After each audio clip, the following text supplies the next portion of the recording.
ਮੇਰੀ ਭੈਣ ਦਾ ਮੁੰਡਾ ਸ਼ਹਿਰ ਪੜਨ ਆਇਆ ਤਾਂ ਮੈਂ ਉਹਨੂੰ ਆਪਣੇ ਘਰ ਰੱਖ ਲਿਆ ਕਿਉਂਕਿ ਮੈਂ ਘਰ 'ਚ ਇਕੱਲੀ ਰਹਿੰਦੀ ਸੀ। ਮੇਰੇ ਪਤੀ ਬਾਹਰ ਵਾਲੇ ਦੇਸ਼ ਗਏ ਸੀ। ਮੈਂ ਪਤੀ ਨਾਲ ਗੱਲ ਕੀਤੀ ਤਾਂ ਉਹ ਮੰਨ ਗਏ ਸੀ। ਮੇਰੀ ਭੈਣ ਦਾ ਮੁੰਡਾ ਮੇਰਾ ਬਹੁਤ ਖਿਆਲ ਰੱਖਦਾ ਸੀ। ਬਾਜ਼ਾਰ 'ਚੋਂ ਕੁਝ ਵੀ ਲਿਆਉਣਾ ਹੁੰਦਾ ਤਾਂ ਲਿਆ ਦਿੰਦਾ। ਫਿਰ ਮੈਂ ਅਚਾਨਕ ਇੱਕ ਦਿਨ ਬਿਮਾਰ ਹੋ ਗਈ ਤਾਂ ਮੇਰੀ ਭੈਣ ਦਾ ਮੁੰਡਾ ਕਹਿੰਦਾ ਹੁਣ ਤੁਸੀਂ ਆਰਾਮ ਕਰੋ। ਰਾਤ ਨੂੰ ਉਹ ਮੈਨੂੰ ਦੁੱਧ 'ਚ ਦਵਾਈ ਮਿਲਾ ਕੇ ਚਲਾ ਜਾਂਦਾ। ਜਦੋਂ ਮੈਂ ਸਵੇਰੇ ਉੱਠਦੀ ਤਾਂ ਮੈਨੂੰ ਬਹੁਤ ਆਰਾਮ ਮਿਲਦਾ। ਇੱਕ ਦਿਨ ਮੇਰੇ ਪੇਟ 'ਚ ਬਹੁਤ ਦਰਦ ਹੋ ਰਿਹਾ ਸੀ। ਮੈਂ ਡਾਕਟਰ ਕੋਲ ਗਈ। ਡਾਕਟਰ ਨੇ ਕਿਹਾ ਕਿ ਤੁਸੀਂ ਪ੍ਰੈਗਨੈਂਟ ਹੋ। ਇਹ ਸੁਣ ਕੇ ਤਾਂ ਮੇਰੀ ਜਾਨ ਨਿਕਲ ਗਈ। ਮੈਂ ਹੈਰਾਨ ਹੋ ਕੇ ਡਾਕਟਰ ਦੀ ਸ਼ਕਲ ਵੇਖ ਰਹੀ ਸੀ ਜੋ ਮੇਰੇ ਤੇ ਇੰਨਾ ਵੱਡਾ ਧਮਾਕਾ ਕਰ ਚੁੱਕੀ ਸੀ। ਮੇਰੇ ਸੋਚਣ ਤੇ ਸਮਝਣ ਦੀ ਸ਼ਕਤੀ ਖਤਮ ਹੋ ਚੁੱਕੀ ਸੀ। ਮੈਨੂੰ ਲੱਗਦਾ ਸੀ ਕਿ ਮੇਰੇ ਸਿਰ ਤੇ ਆਸਮਾਨ ਆ ਕੇ ਡਿੱਗ ਪਿਆ। ਇਹ ਸਭ ਕਿਵੇਂ ਹੋ ਸਕਦਾ? ਮੈਂ ਡਾਕਟਰ ਦੀ ਗੱਲ ਤੇ ਯਕੀਨ ਨਹੀਂ ਕਰ ਰਹੀ ਸੀ। ਮੈਂ ਡਾਕਟਰ ਨੂੰ ਕਿਹਾ ਕਿ ਤੁਹਾਨੂੰ ਜ਼ਰੂਰ ਕੋਈ ਗਲਤਫਹਿਮੀ ਹੋਈ ਹੋਣੀ ਆ। ਮੈਨੂੰ ਸਿਰਫ ਪੇਟ ਦਰਦ ਦੀ ਸ਼ਿਕਾਇਤ ਆ। ਉਹ ਮੈਨੂੰ ਵੇਖ ਕੇ ਹੱਸਣ ਲੱਗੀ। ਉਹਨੇ ਮੇਰੇ ਸਾਹਮਣੇ ਲਿਆ ਕੇ ਰਿਪੋਰਟ ਰੱਖ ਦਿੱਤੀ। ਕਹਿਣ ਲੱਗੀ ਕਿ 3 ਸਾਲ ਤੋਂ ਤਾਂ ਤੁਸੀਂ ਮੇਰੇ ਤੋਂ ਇਸ ਚੀਜ਼ ਲਈ ਟ੍ਰੀਟਮੈਂਟ ਕਰਵਾ ਰਹੇ ਹੋ। ਹੁਣ ਤੁਹਾਨੂੰ ਰੱਬ ਨੇ ਖੁਸ਼ਖਬਰੀ ਸੁਣਾਈ ਹੈ। ਤੁਹਾਨੂੰ ਤਾਂ ਖੁਸ਼ ਹੋਣਾ ਚਾਹੀਦਾ ਹੈ। ਤੁਹਾਨੂੰ ਹੁਣ ਯਕੀਨ ਕਰ ਲੈਣਾ ਚਾਹੀਦਾ ਹੈ ਕਿ ਤੁਸੀਂ ਪ੍ਰੈਗਨੈਂਟ ਹੋ। ਮੈਂ ਆਪਣੀ ਰਿਪੋਰਟ ਦੇਖ ਕੇ ਹੈਰਾਨ ਰਹਿ ਗਈ। ਮੈਨੂੰ ਪਤਾ ਨਹੀਂ ਸੀ ਕਿ ਮੇਰੀ ਜ਼ਿੰਦਗੀ 'ਚ ਇਹੋ ਜਿਹਾ ਭਿਆਨਕ ਮੋੜ ਆ ਜਾਵੇਗਾ। ਮੈਨੂੰ ਇਹ ਸੁਣ ਕੇ ਚੱਕਰ ਆਉਣ ਲੱਗ ਗਏ ਸੀ। ਮੇਰੇ ਵਿਆਹ ਨੂੰ 4 ਸਾਲ ਹੋ ਗਏ ਸੀ। ਮੇਰੇ ਪਤੀ ਦੀ ਨੌਕਰੀ ਬਾਹਰ ਵਾਲੇ ਦੇਸ਼ ਵਿੱਚ ਸੀ। ਉਹ ਸਾਲ 'ਚ ਬਸ ਕੁਝ ਮਹੀਨੇ ਹੀ ਘਰ ਆਉਂਦੇ ਸੀ ਤੇ ਉਸ ਟਾਈਮ ਮੈਨੂੰ ਖੁਆਇਸ਼ ਸੀ ਕਿ ਮੈਂ ਉਸ ਦੌਰਾਨ ਪ੍ਰੈਗਨੈਂਟ ਹੋ ਜਾਵਾਂ ਤਾਂ ਕਿ ਮੇਰਾ ਦਿਲ ਬੱਚੇ ਨਾਲ ਲੱਗ ਜਾਵੇ। ਪਰ ਹਰ ਵਾਰ ਮੈਨੂੰ ਨਿਰਾਸ਼ਾ ਦਾ ਸਾਹਮਣਾ ਕਰਨਾ ਪੈਂਦਾ। ਪਰ ਹੁਣ ਤਾਂ ਉਹ ਪਰਦੇਸ਼ ਵਿੱਚ ਸੀ। ਮੈਂ ਡਾਕਟਰ ਨੂੰ ਕੁਝ ਨਹੀਂ ਕਿਹਾ ਤੇ ਰਿਪੋਰਟ ਫੜ ਕੇ ਮਰੇ ਕਦਮਾਂ ਨਾਲ ਬਾਹਰ ਆ ਗਈ। ਮੇਰੇ ਦਿਮਾਗ ਨੇ ਉਸ ਵਕਤ ਕੰਮ ਕਰਨਾ ਬਿਲਕੁਲ ਹੀ ਬੰਦ ਕਰਤਾ ਸੀ। ਇਹ ਕਿਵੇਂ ਹੋ ਸਕਦਾ ਹੈ? ਮੈਂ ਮਾਂ ਬਣਨ ਵਾਲੀ ਹਾਂ, ਪਰ ਇਹ ਕਿਵੇਂ ਹੋ ਸਕਦਾ? ਮੇਰੇ ਘਰ ਤੋਂ ਕਲੀਨਿਕ ਬਸ ਇੱਕ ਗਲੀ ਦੂਰ ਸੀ, ਪਰ ਮੈਨੂੰ ਆਪਣੇ ਕਦਮ ਇੰਨੇ ਭਾਰੇ ਲੱਗ ਰਹੇ ਸੀ ਜਿਵੇਂ ਮੇਰੇ ਮੋਢਿਆਂ ਤੇ ਬਹੁਤ ਭਾਰ ਹੋਵੇ। ਅਸੀਂ 2 ਹੀ ਜਾਣੇ ਸੀ। ਘਰ ਵਿੱਚ ਤੀਜਾ ਤਾਂ ਕੋਈ ਨਹੀਂ ਸੀ। ਮੈਂ ਤੇ ਜਸਮੀਤ। ਮੇਰਾ ਦਿਮਾਗ ਪੂਰੀ ਤਰ੍ਹਾਂ ਸੋਚਦੇ ਕਮਜ਼ੋਰ ਹੋ ਚੁੱਕਾ ਸੀ। ਕੀ ਸੋਚਦੀ ਕੀ ਨਹੀਂ।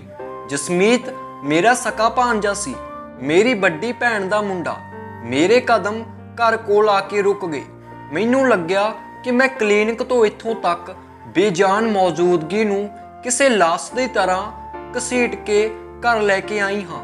ਮੈਨੂੰ ਸਾਹ ਲੈਣ ਵਿੱਚ ਵੀ ਬਹੁਤ ਘੁਟਨ ਮਹਿਸੂਸ ਹੋਣ ਲੱਗੀ ਸੀ। ਮੈਂ ਆਉਂਦੇ ਹੀ ਡੋਰਬੈਲ ਵਜਾਈ। ਜਸਮੀਤ ਨੇ ਦਰਵਾਜ਼ਾ ਖੋਲ੍ਹਿਆ।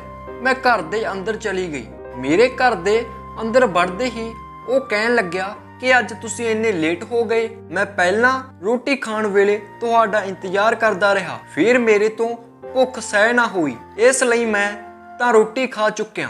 ਤੁਹਾਨੂੰ ਰੋਟੀ ਪਾ ਕੇ ਲਿਆਵਾਂ? ਉਹ ਮੇਰੇ ਨਾਲ ਬਹੁਤ ਗੱਲਾਂ ਕਰਦਾ। ਮੇਰੀ ਸਭ ਤੋਂ ਵੱਡੀ ਭੈਣ ਦਾ ਮੁੰਡਾ ਜਿਹੜਾ ਜੌਬ ਦੇ ਸਿਲਸਿਲੇ 'ਚ ਸ਼ਹਿਰ ਆਇਆ ਸੀ ਤੇ ਪਿਛਲੇ ਕਈ ਮਹੀਨਿਆਂ ਤੋਂ ਮੇਰੇ ਨਾਲ ਰਹਿ ਰਿਹਾ ਸੀ। ਮੇਰੇ ਪਤੀ ਨੂੰ ਵੀ ਇਸ ਗੱਲ ਤੋਂ ਕੋਈ ਇਤਰਾਜ਼ ਨਹੀਂ ਸੀ। ਮੇਰਾ ਪਤੀ ਵੀ ਮੇਰਾ ਚਚੇਰਾ ਭਾਈ ਸੀ। ਉਹ ਜਸਮੀਤ ਦੇ ਬਾਰੇ ਸਭ ਕੁਝ ਜਾਣਦੇ ਸੀ, ਬਲਕਿ ਉਹ ਤਾਂ ਬਹੁਤ ਖੁਸ਼ ਸੀ ਕਿ ਉਹਨੂੰ ਮੇਰੀ ਫਿਕਰ ਨਹੀਂ ਸਤਾਊਗੀ। ਮਾਸੀ ਜੀ ਕਿੱਥੇ ਖੋ ਗਏ ਹੋ? ਜਸਮੀਤ ਦੀ ਆਵਾਜ਼ ਸੁਣ ਕੇ ਮੈਂ ਕਿਹਾ ਕੁਝ ਨਹੀਂ, ਮੈਨੂੰ ਭੁੱਖ ਨਹੀਂ ਆ, ਮੇਰੇ ਸਿਰ 'ਚ ਦਰਦ ਹੋ ਰਿਹਾ ਹੈ, ਮੈਂ ਆਪਣੇ ਕਮਰੇ ਵਿੱਚ ਜਾ ਰਹੀ ਹਾਂ। ਮੈਂ ਇੰਨਾ ਕਹਿ ਕੇ ਆਪਣੇ ਕਮਰੇ ਵਿੱਚ ਚਲੀ ਗਈ ਤੇ ਰਿਪੋਰਟ ਦਰਾਜ ਵਿੱਚ ਰੱਖ ਦਿੱਤੀ। ਮੈਂ ਆਪਣਾ ਬੇਜਾਨ ਸਰੀਰ ਲੈ ਕੇ ਬੈੱਡ ਤੇ ਬੈਠ ਗਈ। ਮੈਂ ਸੋਚ ਕੇ ਪਰੇਸ਼ਾਨ ਹੋ ਚੁੱਕੀ ਸੀ। ਜਸਮੀਤ ਮੇਰਾ ਸਕਾ ਭਾਂਜਾ ਸੀ, ਮੇਰੀ ਭੈਣ ਦਾ ਮੁੰਡਾ। ਮੈਂ ਉਹਦੇ ਬਾਰੇ ਇਹੋ ਜਿਹਾ ਸੋਚ ਨਹੀਂ ਸਕਦੀ ਸੀ। ਮੇਰੀ ਭੈਣ ਭਰਾਵਾਂ ਨਾਲੋਂ ਸਭ ਤੋਂ ਛੋਟੀ ਸੀ ਤੇ ਨਵਜੋਤ ਸਭ ਤੋਂ ਵੱਡੀ ਸੀ। ਮੈਂ ਉਸ ਵਕਤ 8 ਸਾਲ ਦੀ ਸੀ ਤੇ ਜਦੋਂ ਨਵਜੋਤ ਦੇ ਘਰ ਜਸਮੀਤ ਹੋਇਆ ਮੈਂ 10 ਸਾਲ ਦੀ ਸੀ। ਜਸਮੀਤ ਬਹੁਤ ਹੀ ਪਾਠ ਪੂਜਾ ਕਰਦਾ ਸੀ। ਮੈਂ ਜਸਮੀਤ ਦੇ ਕਿਰਦਾਰ ਤੇ ਸ਼ੱਕ ਵੀ ਨਹੀਂ ਕਰ ਸਕਦੀ ਸੀ। ਪਰ ਜਿਹੜੀ ਰਿਪੋਰਟ ਮੇਰੇ ਹੱਥ 'ਚ ਸੀ ਮੇਰਾ ਸਾਰਾ ਸ਼ੱਕ ਜਸਮੀਤ ਤੇ ਜਾ ਰਿਹਾ ਸੀ, ਕਿਉਂਕਿ ਮੇਰੇ ਤੇ ਜਸਮੀਤ ਤੋਂ ਇਲਾਵਾ ਘਰ 'ਚ ਕੋਈ ਤੀਜਾ ਆਦਮੀ ਨਹੀਂ ਹੁੰਦਾ ਸੀ ਜਿਸ ਉੱਤੇ ਮੈਨੂੰ ਸ਼ੱਕ ਹੁੰਦਾ। ਮੈਂ ਆਪਣਾ ਸਿਰ ਦੋਨੇ ਹੱਥਾਂ 'ਚ ਲੈ ਕੇ ਬੈਠ ਗਈ। ਮੈਨੂੰ ਯਾਦ ਆਉਣ ਲੱਗਿਆ ਕਿ ਪਿਛਲੇ ਕਈ ਦਿਨਾਂ ਤੋਂ ਜਸਮੀਤ ਮੈਨੂੰ ਦੁੱਧ ਨਾਲ ਕੋਈ ਦਵਾਈ ਦਿੰਦਾ ਹੈ, ਜਿਸ ਨੂੰ ਖਾ ਕੇ ਮੈਂ ਗਹਿਰੀ ਨੀਂਦ ਵਿੱਚ ਸੌ ਜਾਂਦੀ ਹਾਂ, ਤੇ ਜਦੋਂ ਮੈਂ ਸਵੇਰੇ ਉੱਠਦੀ ਹਾਂ ਤਾਂ ਮੈਨੂੰ ਬਹੁਤ ਖੁਸ਼ੀ ਹੁੰਦੀ ਆ। ਕਿਤੇ ਮੈਨੂੰ ਜਸਮੀਤ ਨੀਂਦ ਦੀ ਦਵਾਈ ਤਾਂ ਨਹੀਂ ਦਿੰਦਾ ਤੇ ਮੇਰੇ ਸੌਣ ਤੋਂ ਬਾਅਦ ਕੁਝ ਕਰਦਾ ਹੋਵੇ। ਮੇਰੇ ਅੰਦਰ ਦੀ ਘੁਟਨ ਹੋਰ ਵੀ ਵੱਧਦੀ ਜਾ ਰਹੀ ਸੀ ਕਿ ਸੱਚੇ ਰਿਸ਼ਤੇ ਇੰਨੇ ਅੰਨੇ ਹੋ ਚੁੱਕੇ ਨੇ ਕਿ ਹਵਸ ਦੇ ਅੱਗੇ ਕੁਝ ਵੀ ਨਜ਼ਰ ਨਹੀਂ ਆਉਂਦਾ। ਮੈਂ ਉਹਦੀ ਮਾਸੀ ਹਾਂ, ਜਾਣੀ ਕਿ ਉਸ ਦੀ ਮਾਂ ਦੀ ਭੈਣ, ਮਤਲਬ ਮੈਂ ਤਾਂ ਮਾਂ ਹੀ ਹੋਈ ਉਹਦੀ। ਮੇਰੇ ਲਈ ਉਹ ਪੁੱਤ ਬਰਾਬਰ ਹੈ। ਮੈਂ ਤਾਂ ਉਹ ਤੋਂ ਕੁਝ ਲੁਕੋਦੀ ਵੀ ਨਹੀਂ। ਕਿਵੇਂ ਉਹ ਮੇਰੇ ਬਾਰੇ ਇਦਾਂ ਸੋਚ ਸਕਦਾ ਹੈ? ਕਿਵੇਂ ਉਹਦਾ ਦਿਲ ਇਹ ਗੁਨਾਹ ਕਰਨ ਲਈ ਰਾਜੀ ਹੋ ਸਕਦਾ ਹੈ? ਮੈਂ ਬਹੁਤ ਰੋ ਰਹੀ ਸੀ। ਇਹਦਾ ਅੰਦਾਜ਼ਾ ਕੋਈ ਨਹੀਂ ਲਾ ਸਕਦਾ ਸੀ। ਮੈਂ ਜੋ ਸਹਿ ਰਹੀ ਸੀ, ਮੇਰੀ ਹਾਲਤ ਬਹੁਤ ਖਰਾਬ ਸੀ। ਮੈਨੂੰ ਯਾਦ ਆਉਣ ਲੱਗਿਆ ਕਿ ਜਦੋਂ ਉਹ ਬਚਪਨ ਵਿੱਚ ਛੋਟਾ ਜਿਹਾ ਸੀ ਤਾਂ ਮੇਰੀ ਗੋਦੀ 'ਚ ਆ ਜਾਂਦਾ ਸੀ। ਆਪਣੀ ਤੋਤਲੀ ਜ਼ੁਬਾਨ ਨਾਲ ਮਾਸੀ ਮਾਸੀ ਕਹਿੰਦਾ ਹੁੰਦਾ ਸੀ। ਮੈਂ ਸਭ ਤੋਂ ਛੋਟੀ ਸੀ ਤੇ ਜਸਮੀਤ ਨਵਜੋਤ ਦੀ ਸਭ ਤੋਂ ਪਹਿਲੀ ਔਲਾਦ ਸੀ। ਮੇਰਾ ਜ਼ਿਆਦਾ ਵਕਤ ਮੇਰੀ ਭੈਣ ਕੋਲ ਹੀ ਗੁਜ਼ਰਿਆ।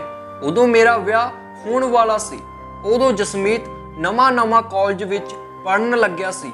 ਉਹ ਮੇਰਾ ਕੱਚਾ ਨਾਮ ਲੈ ਕੇ ਮੇਰੇ ਨਾਲ ਬਹੁਤ ਮਜ਼ਾਕ ਕਰਦਾ ਸੀ ਕਿ ਤੁਸੀਂ ਬਹੁਤ ਖੂਬਸੂਰਤ ਹੋ ਤੇ ਤੁਹਾਡਾ ਹੋਣ ਵਾਲਾ ਪਤੀ ਬਹੁਤ ਹੀ ਲੰਬਾ ਤੇ ਗੁੱਸੇ ਵਾਲਾ ਹੈ। ਉਹ ਤੁਹਾਡੇ ਲਈ ਬਿਲਕੁਲ ਵੀ ਵਧੀਆ ਨਹੀਂ ਲੱਗਣਗੇ। ਤੁਹਾਡੇ ਲਈ ਤਾਂ ਕੋਈ ਮੇਰੇ ਵਰਗਾ ਸਮਾਰਟ ਜਿਹਾ ਵਧੀਆ ਰਹੂਗਾ। ਉਹ ਹਰ ਵਕਤ ਮੇਰੇ ਨਾਲ ਮਜ਼ਾਕ ਕਰਦਾ ਰਹਿੰਦਾ। ਮੈਂ ਵੀ ਉਹਦੇ ਨਾਲ ਘੁੰਮਦੀ ਰਹਿੰਦੀ। ਜਦੋਂ ਉਹ ਇੱਥੇ ਆਇਆ ਸੀ ਤਾਂ ਮੇਰੇ ਨਾਲ ਦੇਰ ਰਾਤ ਤੱਕ ਗੱਲਾਂ ਕਰਦਾ ਰਹਿੰਦਾ ਸੀ, ਹੱਸਦਾ ਰਹਿੰਦਾ ਤੇ ਮਜ਼ਾਕ ਵੀ ਕਰਦਾ ਰਹਿੰਦਾ। ਹੁਣ ਵੀ ਉਹ ਇਹੀ ਕਹਿੰਦਾ ਕਿ ਰਮਨ ਅੰਕਲ ਨੇ ਤਾਂ ਪਰਦੇਸ਼ ਵਿੱਚ ਦੂਜਾ ਵਿਆਹ ਕਰ ਲਿਆ ਹੋਊ, ਤਾਂ ਹੀ ਤਾਂ ਉਹ ਵਾਪਸ ਆਉਣ ਦਾ ਨਾਂ ਨਹੀਂ ਲੈਂਦੇ। ਜਦੋਂ ਮੈਂ ਉਸ ਨੂੰ ਗੁੱਸੇ ਨਾਲ ਘੂਰਦੀ ਤਾਂ ਉਹ ਹੱਸਣ ਲੱਗ ਪੈਂਦਾ। ਮੈਂ ਇੰਨਾ ਸੋਚਾਂ ਵਿੱਚ ਹੀ ਖੋਈ ਸੀ ਤਾਂ ਉਦੋਂ ਹੀ ਜਸਮੀਤ ਦਰਵਾਜ਼ਾ ਖੜਕਾ ਕੇ ਅੰਦਰ ਆਉਂਦਾ ਹੈ। ਹੁਣ ਵੀ ਉਹਦੇ ਹੱਥ 'ਚ ਦੁੱਧ ਦਾ ਗਿਲਾਸ ਤੇ ਦਵਾਈ ਸੀ। ਉਹ ਬੜੇ ਆਰਾਮ ਨਾਲ ਮੇਰੇ ਸਾਹਮਣੇ ਬੈਠ ਗਿਆ। ਉਹਦੇ ਬੈੱਡ ਤੇ ਬੈਠਦੇ ਹੀ ਮੈਂ ਡਰ ਕੇ ਥੋੜੀ ਜਿਹੀ ਪਿੱਛੇ ਹਟ ਗਈ। ਨਾ ਜਾਣੇ ਪਤਾ ਨਹੀਂ ਕੀ ਕਰ ਦੇਵੇਗਾ। ਤੇ ਗੱਲ ਸਹੀ ਵੀ ਸੀ। ਜੋ ਕੁਝ ਮੈਂ ਡਾਕਟਰ ਤੋਂ ਸੁਣ ਕੇ ਆਈ ਸੀ, ਮੇਰੀ ਜਗ੍ਹਾ ਤੇ ਕੋਈ ਵੀ ਹੁੰਦਾ ਤਾਂ ਉਸ ਵਕਤ ਉਹ ਵੀ ਡਰ ਕੇ ਪਿੱਛੇ ਹਟ ਜਾਂਦਾ। ਉਹ ਮੈਨੂੰ ਐਵੇਂ ਡਰਿਆ ਹੋਇਆ ਵੇਖ ਕੇ ਹੈਰਾਨ ਹੋ ਗਿਆ। ਕੀ ਗੱਲ ਹੈ ਮਾਸੀ, ਇੰਨਾ ਡਰ ਕਿਉਂ ਰਹੇ ਹੋ? ਸਭ ਠੀਕ ਤਾਂ ਹੈ? ਆ ਲਓ ਦੁੱਧ ਪੀ ਲਓ ਤੇ ਆਰਾਮ ਕਰ ਲਓ। ਮੈਂ ਗਲਾਸ ਉਹਦੇ ਹੱਥ 'ਚੋਂ ਲੈ ਕੇ ਸਾਈਡ ਤੇ ਰੱਖ ਦਿੱਤਾ, ਕਿਉਂਕਿ ਮੈਂ ਜਾਣਦੀ ਸੀ ਉਹ ਹੁਣ ਮੇਰੇ ਕੋਲ ਬੈਠ ਕੇ ਆਫਿਸ ਦੀਆਂ ਗੱਲਾਂ ਸੁਣਾਊਗਾ। ਜਦੋਂ ਤੱਕ ਮੇਰੀਆਂ ਅੱਖਾਂ ਵਿੱਚ ਨੀਂਦ ਨਾ ਜਾਵੇ ਉਦੋਂ ਤੱਕ ਉਹ ਉੱਠ ਕੇ ਬਾਹਰ ਨਹੀਂ ਜਾਊਗਾ। ਉਹ ਮੈਨੂੰ ਥੋੜਾ ਗੁੱਸੇ ਵਿੱਚ ਦੇਖ ਕੇ ਡਰ ਗਿਆ ਤੇ ਥੋੜਾ ਹੈਰਾਨ ਵੀ ਹੋਇਆ। ਮੈਨੂੰ ਕਹਿਣ ਲੱਗਿਆ, ਕੀ ਹੋਇਆ ਮਾਸੀ, ਤੁਹਾਡੀ ਸਿਹਤ ਤਾਂ ਠੀਕ ਹੈ? ਮੈਨੂੰ ਇਦਾਂ ਵੇਖ ਕੇ ਉਹ ਥੋੜਾ ਪਰੇਸ਼ਾਨ ਜਿਹਾ ਹੋ ਗਿਆ। ਮੈਨੂੰ ਉਹਦੇ ਤੇ ਹੋਰ ਵੀ ਗੁੱਸਾ ਆਉਣ ਲੱਗਿਆ। ਮੇਰੇ ਸਾਹਮਣੇ ਉਹ ਕਿਵੇਂ ਡਰਾਮੇ ਕਰ ਰਿਹਾ ਸੀ, ਜਿਵੇਂ ਉਹ ਬਹੁਤ ਹੀ ਮਾਸੂਮ ਹੋਵੇ, ਅਣਜਾਣ ਹੋਵੇ। ਪਹਿਲਾਂ ਤਾਂ ਮੇਰਾ ਮਨ ਕੀਤਾ ਕਿ ਉਹਦੇ ਜ਼ੋਰ ਨਾਲ ਥੱਪੜ ਮਾਰਾਂ, ਉਹਨੂੰ ਜਾਨੋਂ ਮਾਰਦਾ ਤੇ ਫਿਰ ਉਹਦੇ ਸਾਹਮਣੇ ਰਿਪੋਰਟ ਕੱਢ ਕੇ ਰੱਖ ਦੇਵਾਂ ਤੇ ਕਹਾਂ, ਵੇਖ ਤੇਰੀ ਸ਼ਰਾਫਤ ਦਾ ਸਬੂਤ। ਉਹਨੂੰ ਧੱਕੇ ਮਾਰ ਕੇ ਬਾਹਰ ਕੱਢਦਾ। ਪਰ ਮੈਂ ਚਾਹੁੰਦੀ ਸੀ ਕਿ ਉਹਨੂੰ ਰੰਗੇ ਹੱਥੀਂ ਫੜਾਂ, ਨਹੀਂ ਤਾਂ ਉਹ ਮੁੱਕਰ ਜਾਊਗਾ। ਮੈਂ ਕਿਹਾ, ਮੇਰੇ ਸਿਰ 'ਚ ਬਹੁਤ ਦਰਦ ਹੋ ਰਿਹਾ, ਮੈਨੂੰ ਬਿਲਕੁਲ ਵੀ ਜਗਾਉਣ ਦੀ ਕੋਸ਼ਿਸ਼ ਨਾ ਕਰੀ। ਮੈਨੂੰ ਏਦਾਂ ਸੁਣ ਉਹ ਚੁੱਪ ਹੋ ਗਿਆ ਤੇ ਉੱਠ ਕੇ ਕਮਰੇ ਦੇ ਦਰਵਾਜ਼ੇ ਤੱਕ ਚਲਾ ਗਿਆ। ਤੁਸੀਂ ਆਰਾਮ ਕਰੋ ਤੇ ਹਾਂ, ਇਹ ਦੁੱਧ ਜ਼ਰੂਰ ਪੀ ਲਿਓ, ਤੁਸੀਂ ਰੋਟੀ ਵੀ ਨਹੀਂ ਖਾਧੀ। ਉਹ ਮੈਨੂੰ ਦੁਬਾਰਾ ਦੁੱਧ ਪੀਣ ਲਈ ਕਹਿ ਕੇ ਚਲਾ ਗਿਆ। ਮੈਂ ਇਹ ਜਾਣਨਾ ਚਾਹੁੰਦੀ ਸੀ ਕਿ ਉਹ ਮੈਨੂੰ ਦੁੱਧ ਤੇ ਦਵਾ ਖਵਾ ਕੇ ਮੇਰੇ ਨਾਲ ਕੀ ਕਰਦਾ ਹੈ। ਮੈਂ ਉਹ ਦੁੱਧ ਦਾ ਗਿਲਾਸ ਖਿੜਕੀ 'ਚੋਂ ਬਾਹਰ ਡੋਲ ਦਿੱਤਾ, ਜੋ ਬਾਹਰ ਗਲੀ 'ਚ ਖੁੱਲਦੀ ਸੀ, ਤੇ ਦਵਾਈ ਦਰਾਜ਼ ਦੇ ਅੰਦਰ ਰੱਖ ਦਿੱਤੀ। ਮੈਂ ਲਾਈਟ ਬੰਦ ਕਰਕੇ ਸੌਂ ਗਈ। ਹੁਣ ਮੈਨੂੰ ਉਸ ਵਕਤ ਦਾ ਇੰਤਜ਼ਾਰ ਸੀ ਕਿ ਕਦੋਂ ਜਸਮੀਤ ਆਊਗਾ। 1 ਘੰਟਾ ਲੰਘ ਚੁੱਕਾ ਸੀ ਪਰ ਮੇਰੇ ਕਮਰੇ 'ਚ ਕੋਈ ਨਹੀਂ ਆਇਆ। ਮੈਂ ਉਹਦਾ ਇੰਤਜ਼ਾਰ ਕਰਦੀ ਤੰਗ ਆ ਚੁੱਕੀ ਸੀ। ਮੈਨੂੰ ਨੀਂਦ ਵੀ ਆਉਣ ਲੱਗੀ। ਇਸ ਲਈ ਸੋਚਿਆ ਮੈਂ ਖੁਦ ਹੀ ਦੇਖ ਆਉਣੀ ਆ ਕਿ ਉਹ ਕੀ ਕਰ ਰਿਹਾ ਹੈ। ਮੈਂ ਉੱਠ ਕੇ ਆਪਣੇ ਕਮਰੇ ਚੋਂ ਬਾਹਰ ਨਿਕਲ ਆਈ। ਸਾਹਮਣੇ ਵਾਲਾ ਕਮਰਾ ਜਸਮੀਤ ਦਾ ਸੀ। ਮੈਂ ਜਦੋਂ ਹੌਲੀ-ਹੌਲੀ ਉਹਦੇ ਕਮਰੇ ਦਾ ਦਰਵਾਜ਼ਾ ਖੋਲ੍ਹਿਆ, ਮੇਰੇ ਤਾਂ ਹੋਸ਼ ਹੀ ਉੱਡ ਗਏ। ਉਹ ਤਾਂ ਕਮਰੇ 'ਚ। ਮੈਂ ਉਹਦੇ ਕਮਰੇ ਦਾ ਦਰਵਾਜ਼ਾ ਹੌਲੀ-ਹੌਲੀ ਬੰਦ ਕਰ ਦਿੱਤਾ ਤੇ ਆਪਣੇ ਕਮਰੇ 'ਚ ਆ ਗਈ। ਮੇਰੇ ਮਨ 'ਚ ਉਹ ਗੱਲ ਆਉਣ ਲੱਗੀ ਜਦੋਂ ਨਵਜੋਤ ਦਾ ਮੈਨੂੰ ਪਹਿਲੀ ਵਾਰੀ ਫੋਨ ਆਇਆ ਸੀ। ਉਹ ਕਹਿਣ ਲੱਗੀ ਕਿ ਜਸਮੀਤ ਸ਼ਹਿਰ 'ਚ ਨੌਕਰੀ ਕਰਨਾ ਚਾਹੁੰਦਾ ਹੈ, ਪਰ ਤੂੰ ਤਾਂ ਜਾਣਦੀ ਆ ਮੈਂ ਗੱਲ ਵਿੱਚ ਰਾਜੀ ਨਹੀਂ। ਉਸ ਨੂੰ ਹੋਟਲ ਵਿੱਚ ਰਹਿਣ ਦੀ ਇਜਾਜ਼ਤ ਨਹੀਂ ਹੈ।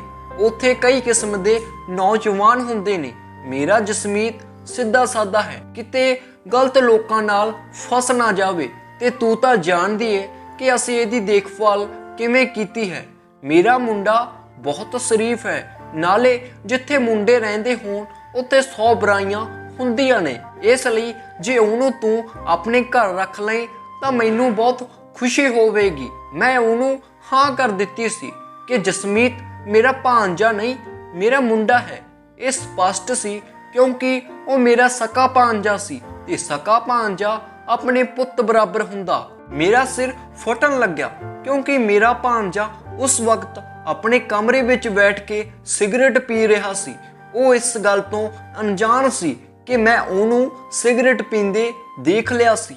ਮੇਰੀ ਭੈਣ ਦਿਲ ਦੀ ਮਰੀਜ਼ ਸੀ। ਜੇ ਉਹ ਇਹ ਸੱਚ ਜਾਣ ਜਾਂਦੀ ਕਿ ਜਸਮੀਤ ਨੇ ਮੇਰੇ ਨਾਲ ਕੀ ਕੀਤਾ ਹੈ, ਸ਼ਾਇਦ ਉਹ ਸੁਣਦੇ ਹੀ ਮਰ ਜਾਂਦੀ। ਪਰ ਹੁਣ ਮੈਂ ਸੋਚਿਆ ਕਿ ਜਸਮੀਤ ਨੂੰ ਮੈਂ ਸਵੇਰੇ ਹੀ ਕਹਿ ਦੂੰ ਕਿ ਉਹ ਆਪਣੇ ਰਹਿਣ ਦਾ ਇੰਤਜ਼ਾਮ ਕਿਤੇ ਹੋਰ ਕਰ ਲਵੇ। ਮੈਂ ਉਹਨੂੰ ਆਪਣੇ ਘਰ ਨਹੀਂ ਰੱਖ ਸਕਦੀ। ਮੈਂ ਆਪਣਾ ਦਰਵਾਜ਼ਾ ਬੰਦ ਕੀਤਾ ਤੇ ਸੌਂ ਗਈ। ਸਵੇਰੇ ਦਰਵਾਜ਼ਾ ਬੜੇ ਜ਼ੋਰ ਨਾਲ ਖੜਕਿਆ। ਮੈਂ ਉੱਠੀ ਤੇ ਦਰਵਾਜ਼ਾ ਖੋਲ੍ਹਿਆ। ਸਾਹਮਣੇ ਵੇਖਿਆ ਜਸਮੀਤ ਮੈਨੂੰ ਬਹੁਤ ਗੁੱਸੇ ਨਾਲ ਵੇਖ ਰਿਹਾ ਸੀ। ਮਾਸੀ, ਤੁਸੀਂ ਦਰਵਾਜ਼ਾ ਕਿਉਂ ਬੰਦ ਕੀਤਾ ਸੀ? ਉਹਦਾ ਮੇਰੇ ਤੇ ਰੋਹ ਮਾਰਨਾ। ਮੈਨੂੰ ਵੀ ਉਹਦੇ ਤੇ ਥੋੜਾ ਗੁੱਸਾ ਆ ਗਿਆ। ਉਹ ਹੁੰਦਾ ਕੌਣ ਏ ਮੇਰੇ ਨਾਲ ਇਸ ਤਰ੍ਹਾਂ ਗੱਲ ਕਰਨ ਵਾਲਾ? ਸ਼ਾਇਦ ਉਹਨੂੰ ਤਕਲੀਫ ਇਸ ਗੱਲ ਦੀ ਸੀ ਕਿ ਮੈਂ ਉਸ ਦਾ ਰਸਤਾ ਬੰਦ ਕਰ ਦਿੱਤਾ ਸੀ। ਜਿਹੜਾ ਗੁਨਾਹ ਉਹ ਮੇਰੇ ਨਾਲ ਕਰ ਰਿਹਾ ਸੀ, ਇਸ ਕਰਕੇ ਉਹ ਮੇਰੇ ਨਾਲ ਗੁੱਸੇ ਵਿੱਚ ਗੱਲ ਕਰ ਰਿਹਾ ਸੀ। ਮੈਂ ਕਿਹਾ, ਤੂੰ ਹੁੰਨਾ ਕੌਣ ਆ ਮੈਨੂੰ ਇਹ ਸਭ ਪੁੱਛਣ ਵਾਲਾ? ਉਹ ਮੈਨੂੰ ਗੁੱਸੇ ਵਿੱਚ ਦੇਖ ਕੇ ਥੋੜਾ ਜਿਹਾ ਹੈਰਾਨ ਹੋ ਗਿਆ ਤੇ ਪਿਆਰ ਨਾਲ ਬੋਲਿਆ ਕਿ ਮਾਸੀ, ਰਾਤ ਤੁਹਾਡੀ ਤਬੀਅਤ ਠੀਕ ਨਹੀਂ ਸੀ। ਮੈਨੂੰ ਤੁਹਾਡੀ ਫਿਕਰ ਹੋ ਰਹੀ ਸੀ। ਮੈਂ ਕਦੋਂ ਦਾ ਦਰਵਾਜ਼ਾ ਖੜਕਾ ਰਿਹਾ ਸੀ ਪਰ ਤੁਸੀਂ ਜਵਾਬ ਨਹੀਂ ਦਿੱਤਾ। ਮੈਂ ਥੋੜਾ ਜਿਹਾ ਪਰੇਸ਼ਾਨ ਹੋ ਗਿਆ। ਮੈਨੂੰ ਲੱਗਿਆ ਕਿ ਤੁਸੀਂ ਬੇਹੋਸ਼ ਨਾ ਹੋ ਗਏ ਹੋਵੋ, ਇਸ ਲਈ ਮੈਂ ਦਰਵਾਜ਼ਾ ਖੋਲ੍ਹਣਾ ਚਾਹਿਆ, ਪਰ ਤੁਸੀਂ ਦਰਵਾਜ਼ਾ ਅੰਦਰੋਂ ਲੌਕ ਕੀਤਾ ਸੀ। ਤੁਸੀਂ ਪਲੀਜ਼ ਅੱਗੇ ਤੋਂ ਦਰਵਾਜ਼ਾ ਲੌਕ ਨਾ ਕਰਿਆ ਕਰੋ। ਮੈਨੂੰ ਉਹਦੀ ਝੂਠੀ ਫਿਕਰ, ਦਿਖਾਵੇ ਦੀ ਪਰੇਸ਼ਾਨੀ ਨੂੰ ਵੇਖ ਕੇ ਬਹੁਤ ਗੁੱਸਾ ਆਇਆ। ਮੈਂ ਕਿਹਾ, ਤੈਨੂੰ ਮੇਰੀ ਫਿਕਰ ਕਰਨ ਦੀ ਕੋਈ ਲੋੜ ਨਹੀਂ, ਤੇ ਕਮਰੇ ਚੋਂ ਬਾਹਰ ਆ ਗਈ। ਆਪਣੇ ਲਈ ਨਾਸ਼ਤਾ ਬਣਾਇਆ ਤੇ ਰੋਟੀ ਖਾ ਕੇ ਆਪਣੇ ਗੁਆਂਢੀਆਂ ਦੇ ਘਰ ਸਹੇਲੀ ਕੋਲ ਚਲੀ ਗਈ। ਮੇਰੇ ਗੁਆਂਢ ਵੀ ਮੇਰੀ ਉਮਰ ਦੀ ਇੱਕ ਕੁੜੀ ਰਹਿੰਦੀ ਸੀ, ਵਿਆਹੀ ਵਰੀ ਜਵਾਕਾਂ ਵਾਲੀ ਸੀ। ਮੇਰੀ ਦੋਸਤੀ ਉਸ ਨਾਲ ਬਹੁਤ ਪੱਕੀ ਸੀ। ਉਸਦੇ ਪਤੀ ਵੀ ਮੈਨੂੰ ਆਪਣੀ ਛੋਟੀ ਭੈਣ ਸਮਝਦੇ ਸੀ। ਜਦੋਂ ਵੀ ਉਹ ਬਾਜ਼ਾਰ ਜਾਂਦੇ ਮੈਨੂੰ ਪੁੱਛਦੇ ਕਿ ਭੈਣੇ, ਤੁਸੀਂ ਕੁਝ ਮੰਗਾਉਣਾ ਹੋਇਆ ਤਾਂ ਬਿਨਾਂ ਤਕਲੀਫ ਕੀਤੇ ਦੱਸ ਦਿਓ। ਮੈਂ ਅਕਸਰ ਉਹਨਾਂ ਤੋਂ ਸਮਾਨ ਮੰਗਵਾ ਲੈਂਦੀ ਸੀ, ਪਰ ਜਦੋਂ ਦਾ ਜਸਮੀਤ ਆਇਆ ਸੀ ਮੈਂ ਹਰ ਕੰਮ ਜਸਮੀਤ ਨੂੰ ਕਹਿ ਦਿੰਦੀ ਸੀ। ਉਸ ਵਕਤ ਤਾਂ ਮੇਰਾ ਮੇਰੇ ਗੁਆਂਢੀਆਂ ਤੋਂ ਇਹੀ ਕੰਮ ਸੀ, ਕਿਉਂਕਿ ਮੈਂ ਆਪਣਾ ਅਬੋਰਸ਼ਨ ਕਰਵਾਉਣਾ ਸੀ। ਮੇਰੇ ਪਤੀ ਜਲਦੀ ਹੀ ਆਉਣ ਵਾਲੇ ਸੀ। ਮੇਰੇ ਕੋਲ ਇਸ ਗੁਨਾਹ ਨੂੰ ਖਤਮ ਕਰਵਾਉਣ ਤੋਂ ਬਿਨਾਂ ਕੋਈ ਹੋਰ ਦੂਜਾ ਰਸਤਾ ਵੀ ਨਹੀਂ ਸੀ। ਪਰ ਮੈਨੂੰ ਇਹ ਸਮਝ ਨਹੀਂ ਆ ਰਿਹਾ ਸੀ ਕਿ ਮੈਂ ਆਪਣੀ ਸਹੇਲੀ ਨੂਰੀ ਨੂੰ ਕੀ ਕਹੂੰਗੀ। ਨਾ ਜਾਣੇ ਉਹ ਮੇਰੇ ਬਾਰੇ ਕੀ ਸੋਚੂਗੀ, ਪਰ ਮੈਨੂੰ ਕਿਸੇ ਨਾ ਕਿਸੇ ਔਰਤ ਦੀ ਤਾਂ ਜ਼ਰੂਰਤ ਸੀ, ਉਹ ਵੀ ਬਿਨਾਂ ਸੱਚ ਦੱਸੇ, ਕਿਉਂਕਿ ਮੈਨੂੰ ਇਹ ਕਦਮ ਉਠਾਉਣਾ ਹੀ ਪੈਣਾ ਸੀ। ਕਿਉਂਕਿ ਜੇ ਮੈਂ ਇਹ ਗੱਲ ਨਵਜੋਤ ਨੂੰ ਦੱਸਦੀ ਤਾਂ ਉਹ ਸਹਿ ਨਾ ਕਰ ਪਾਉਂਦੀ। ਜੇ ਸਭ ਕੁਝ ਮੈਂ ਆਪਣੇ ਪਤੀ ਨੂੰ ਦੱਸਦੀ ਤਾਂ ਉਹ ਮੈਨੂੰ ਕਦੇ ਵੀ ਆਪਣੀ ਪਤਨੀ ਨਾ ਕਹਿੰਦੇ। ਮੇਰਾ ਤਾਂ ਘਰ ਬਰਬਾਦ ਹੋ ਜਾਂਦਾ। ਮੈਂ ਇਹੋ ਜਿਹੀ ਪਰੇਸ਼ਾਨੀ ਦਾ ਸ਼ਿਕਾਰ ਸੀ ਜਿਹੜੀ ਸਿਰਫ ਮੈਂ ਹੀ ਜਾਣਦੀ ਸੀ। ਮੈਂ ਨੂਰੀ ਨੂੰ ਕਿਹਾ ਕਿ ਮੇਰੇ ਪੇਟ 'ਚ ਬੱਚਾ ਹੈ।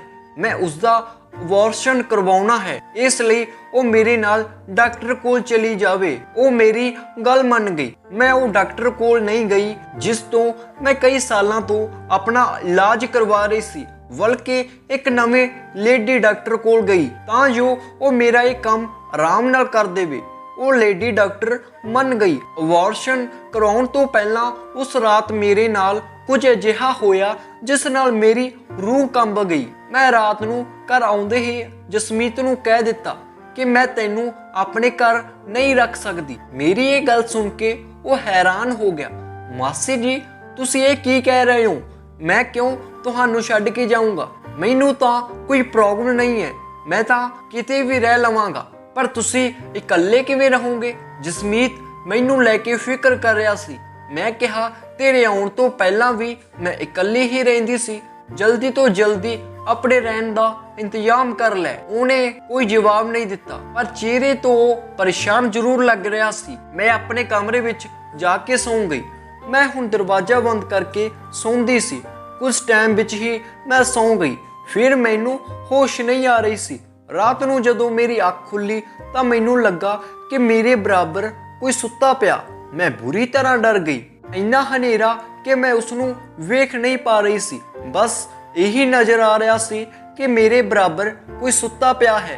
मैनू जल्दबाजी विच कुछ ना सुझिया तां मैं रौला पाउणा शुरू कर दिता, पर अगले ही पल मेरे नाल पिया आदमी उठ के बैठ गया। इदों पहला कि मैं बैड तो उठदी उहने मेरे मूँह ते हथ रख लिया। इस तो पहला मैं अपने आप नूं बचाउण लई कोई रास्ता सोचदी, उस आदमी ने साइड ते पिया लैंप ऑन कर दिता। मैं उस आदमी नूं वेख के अपने होश खो बैठी। मेरे सामने मेरा पति सी। दीप तुसी कदों घर आ गई? वो भी मैनू बिना दसे वो अचानक ही आ गए सी। वो हसन लगे, वो कहन लगे कि तैनू सरप्राइज देना सी। जदों मैं घर पहुंचा सी तां जसमीत ने दरवाजा खोल दिता सी। उन्होंने पता सी कि मैं आ रहा, पर जदों मैं तेरे कमरे च आउण लग्या तां दरवाजा बंद सी। मैनू खिड़की वाले रास्ते चों अंदर आउणा पिया। तू भी अजीब हाँ, इत्थे किहड़ा कोई गैर सी जिहड़ा तू दरवाजा बंद करके सुत्ती सी? दीप दी गल दा मैं की जवाब दिंदी?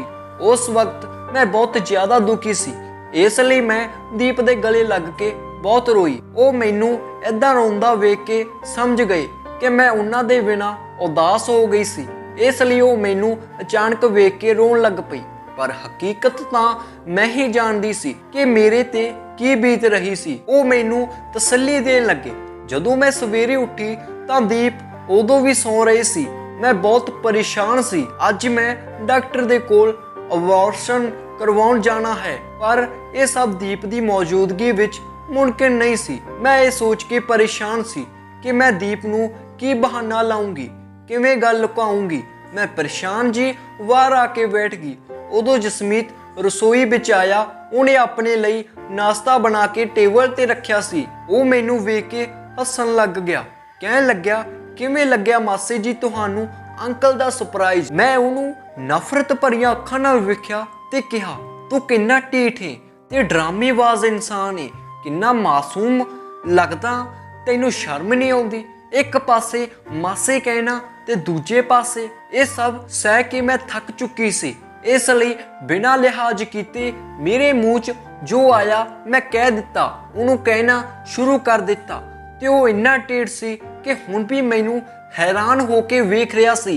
मैनू कहन लग्या की कही जाने हो मासी, मैनू तुहाडी गल बिल्कुल भी समझ नहीं आ रही। मैं अजिहा भी की कीता है जिहड़ा तुसी मेरे नाल इस तरह गल कर रहे हो? मैं उन्होंने सुन के थोड़ा हैरान हुई, अपने कमरे विच चली गई। दीप हुण भी सौ रहे सी। मैं दराज चों रिपोर्ट कड्डी ते कमरे चों बाहर आ गई। जसमीत हुण मेज़ दे कोल खड़ा सी। मैं वो रिपोर्ट उहदे मूँह ते मारी, जिहड़ी रिपोर्ट उहदे मूँह ते बज के जमीन ते डिग पई।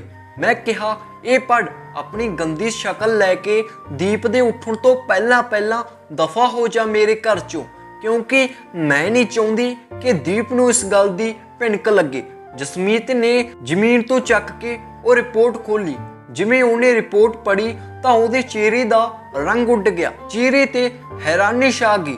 इदों पहला वो कुछ बोलदा ਇੰਨੇ 'ਚ ਦੀਪ ਉੱਠ ਕੇ ਸਾਡੇ ਕੋਲ ਆ ਗਈ। ਉਹ ਉਹਦੇ ਹੱਥ 'ਚੋਂ ਰਿਪੋਰਟ ਲੈ ਕੇ ਪੜਨ ਲੱਗੇ।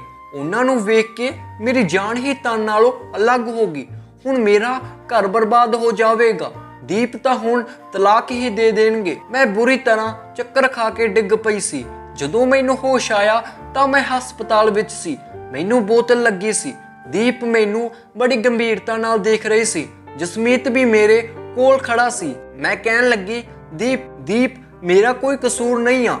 ਜਸਮੀਤ ਮੈਨੂੰ ਨੀਂਦ ਦੀ ਦਵਾਈ ਦਿੰਦਾ ਸੀ। ਮੈਨੂੰ ਕੁਝ ਨਹੀਂ ਪਤਾ ਤੇ ਤੁਸੀਂ ਮੈਨੂੰ ਤਲਾਕ ਨਾ ਦਿਓ। ਮੈਂ ਤੁਹਾਨੂੰ ਬਹੁਤ ਪਿਆਰ ਕਰਦੀ ਹਾਂ। ਮੈਂ ਤੁਹਾਡੇ ਬਿਨਾਂ ਨਹੀਂ ਰਹਿ ਪਾਉਂਗੀ। ਮੈਂ ਬਿਸਤਰ 'ਚ ਪਈ ਹੱਥ ਜੋੜ ਕੇ ਦੀਪ ਤੋਂ ਮਾਫੀ ਮੰਗ ਰਹੀ ਸੀ। ਦੀਪ ਮੇਰੇ ਕੋਲ ਆਏ। ਉਹਨਾਂ ਨੇ ਮੇਰੇ ਜੁੜੇ ਹੱਥਾਂ ਨੂੰ ਆਪਣੇ ਹੱਥਾਂ 'ਚ ਲਿਆ। ਉਹ ਕਹਿਣ ਲੱਗੇ, ਤੂੰ ਪਰੇਸ਼ਾਨ ਨਾ ਹੋ, ਮੈਂ ਤੈਨੂੰ ਨਹੀਂ ਛੱਡੂੰਗਾ। ਮੈਂ ਤੇਰੇ ਸਾਰੇ ਨਵੇਂ ਟੈਸਟ ਕਰਵਾਏ ਨੇ ਤੇ ਤੂੰ ਪ੍ਰੈਗਨੈਂਟ ਨਹੀਂ। ਸ਼ਾਇਦ ਤੇਰੀ ਰਿਪੋਰਟ ਕਿਸੇ ਹੋਰ ਰਿਪੋਰਟ ਨਾਲ ਬਦਲ ਗਈ ਸੀ ਤੇ ਨਾ ਹੀ ਤੂੰ ਗੁਨਾਹਗਾਰ ਏ, ਨਾ ਹੀ ਜਸਮੀਤ ਨੇ ਇਹੋ ਜਿਹਾ ਕੁਝ ਕੀਤਾ ਹੈ ਤੇ ਤੂੰ ਵੀ ਉਹਦੇ ਕਿਰਦਾਰ ਤੇ ਸ਼ੱਕ ਨਾ ਕਰ। ਇਹ ਸਭ ਰਿਪੋਰਟ ਬਦਲਣ ਕਾਰਨ ਹੋਇਆ। ਇਹ ਸਭ ਗਲਤਫਹਿਮੀ ਆ। ਮੇਰੀ ਨਜ਼ਰ ਜਦੋਂ ਜਸਮੀਤ ਤੇ ਪਈ, ਉਹ ਰੋ ਰਿਹਾ ਸੀ, ਬਿਨਾਂ ਆਵਾਜ਼ ਕੀਤੇ ਹੰਝੂ ਬਹਾ ਰਿਹਾ ਸੀ। ਉਹ ਦੇਖ ਕੇ ਮੇਰੇ ਕੋਲ ਆ ਗਿਆ ਤੇ ਮੈਨੂੰ ਕਹਿਣ ਲੱਗਿਆ ਕਿ ਮਾਸੀ, ਤੁਸੀਂ ਕਿਵੇਂ ਸੋਚ ਲਿਆ ਕਿ ਮੈਂ ਤੁਹਾਡੇ ਨਾਲ ਐਵੇਂ ਕਰ ਸਕਦਾ? ਮੈਨੂੰ ਕਦੇ ਵੀ ਆਪਣੀ ਮਾਂ ਤੇ ਤੁਹਾਡੇ ਵਿੱਚ ਫਰਕ ਨਹੀਂ ਦਿਖਾਈ ਦਿੱਤਾ। ਮੈਂ ਤਾਂ ਕਿਸੇ ਗੈਰ ਕੁੜੀ ਵੱਲ ਅੱਖ ਚੱਕ ਕੇ ਵੀ ਨਹੀਂ ਵੇਖਿਆ। ਤੁਸੀਂ ਤਾਂ ਮੇਰੀ ਮਾਂ ਵਰਗੇ ਹੋ। ਮੈਂ ਉਹਨੂੰ ਕਹਿਣ ਲੱਗੀ, ਤੈਨੂੰ ਮੈਂ ਸਿਗਰਟ ਪੀਂਦੇ ਵੇਖਿਆ ਸੀ। ਉਹ ਕਹਿਣ ਲੱਗਿਆ, ਮੈਂ ਹਰ ਰੋਜ਼ ਨਹੀਂ ਸਿਗਰਟ ਪੀਂਦਾ। ਹਾਂ, ਕਦੇ-ਕਦੇ ਆਪਣਾ ਕਮਰਾ ਬੰਦ ਕਰਕੇ ਸਿਗਰਟ ਪੀ ਲੈਣਾ। ਮੈਂ ਤੁਹਾਡਾ ਬਹੁਤ ਖਿਆਲ ਰੱਖਣਾ ਚਾਹੁੰਦਾ ਸੀ ਕਿਉਂਕਿ ਮੈਂ ਆਪਣਾ ਬਚਪਨ ਤੁਹਾਡੀ ਗੋਦੀ ਵਿੱਚ ਗੁਜ਼ਾਰਿਆ ਸੀ।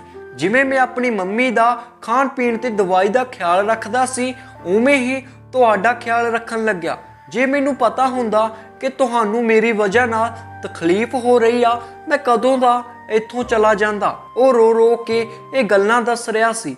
ਇੱਕ ਗਲਤ ਰਿਪੋਰਟ ਨੇ ਮੈਨੂੰ ਬਹੁਤ ਸ਼ਰਮਿੰਦਾ ਕਰ ਦਿੱਤਾ। ਇਹ ਕੀ ਕੀਤਾ ਮੈਂ ਆਪਣੇ ਭਾਂਜੇ ਨਾਲ? ਮੈਂ ਸੋਚਿਆ ਵੀ ਨਹੀਂ ਸੀ, ਪਰ ਮੇਰੇ ਦਿਮਾਗ 'ਚ ਇਹ ਖਿਆਲ ਵੀ ਨਹੀਂ ਆਇਆ ਕਿ ਕਦੇ-ਕਦੇ ਰਿਪੋਰਟ ਵੀ ਗਲਤ ਨਿਕਲ ਸਕਦੀ ਹੈ। ਮੈਂ ਸੋਚ ਰਹੀ ਸੀ ਕਿ ਕਾਸ਼ ਇੱਕ ਵਾਰੀ ਮੈਂ ਆਪਣੀ ਰਿਪੋਰਟ ਦੁਬਾਰਾ ਤੋਂ ਟੈਸਟ ਕਰਵਾ ਲਈ ਹੁੰਦੀ ਤਾਂ ਇਹ ਸਭ ਨਹੀਂ ਹੁੰਦਾ।